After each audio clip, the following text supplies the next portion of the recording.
Misty Eibach was crowned Miss North Dakota International 2022, and she's using her platform to help kids grow their self-esteem and establish healthy coping skills. She joins me to talk about that today. Welcome, Misty. Hi, thank you for having me. I'm so excited to be in your guys' new studio. It's gorgeous. Oh, isn't it? On the couch, too. Yes, I love it. And of course, you have your crown, which is just gorgeous. Gorgeous in person.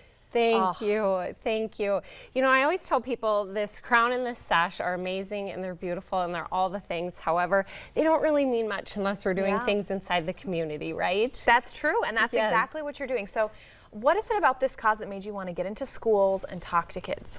Yeah, so actually I am a professional mental health and addiction counselor. So it really just inspired me because I wanted to reach more people than those I was just serving inside of my office. And I really feel that it's important that we're really tapping into the younger generations when we're talking about just the importance of mental health, the importance of kindness, I think is something that I really like to spread a message to. And the schools have been amazing in letting me kind of get inside and spread my message. And I've been really, really happy.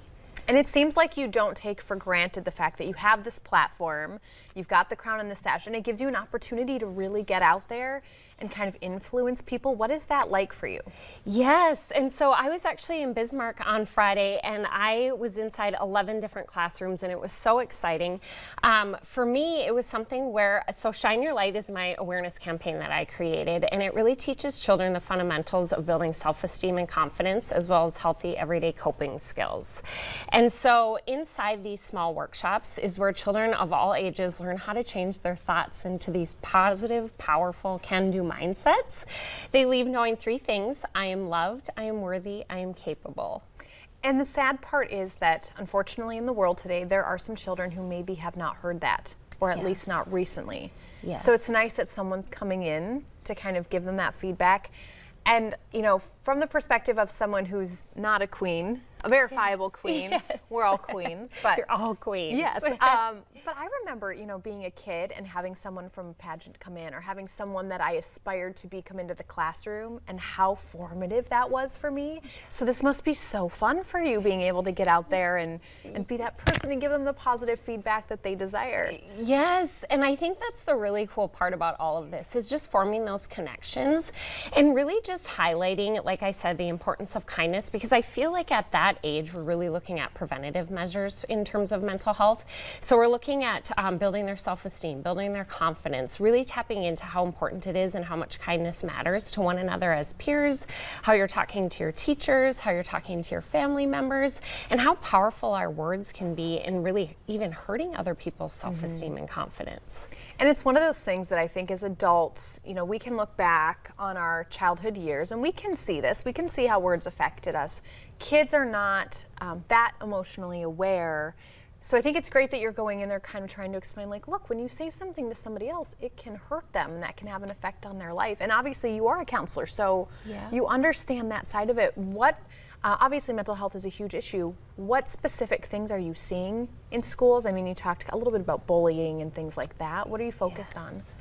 So in terms, at that age, what I've really, in terms of elementary school, we're looking at K through 6. And so I see a lot of bullying, but I also see a lot of anxiety, depression.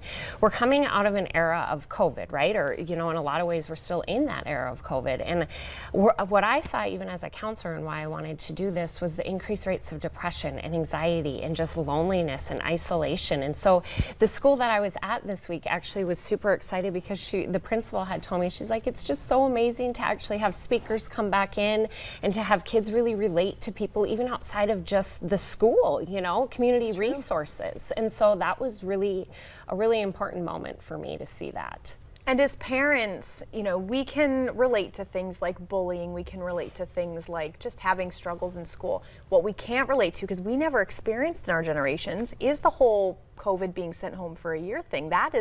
That's new to this generation. Yes. So that's a whole other set of challenges. Maybe a lot of parents like myself, you know, we're just not used to tackling. So I'm glad somebody's out there doing it. Yes, and I have a 7-year-old daughter, and I saw the impact that the isolation and being, you know, just distant from her friends had. And so that was a really challenging barrier, and I felt like it was just really important to be able to come into the school and talk about some of these challenges. Well, Misty, we are thankful for you thankful that you're able to get into the schools and talk to these kids because what you're doing is so important. So thank you again for coming on the show. We appreciate you. All right, well, stay with us. If you want to get into the spirit of spring, Proof Artists and Distillers is here.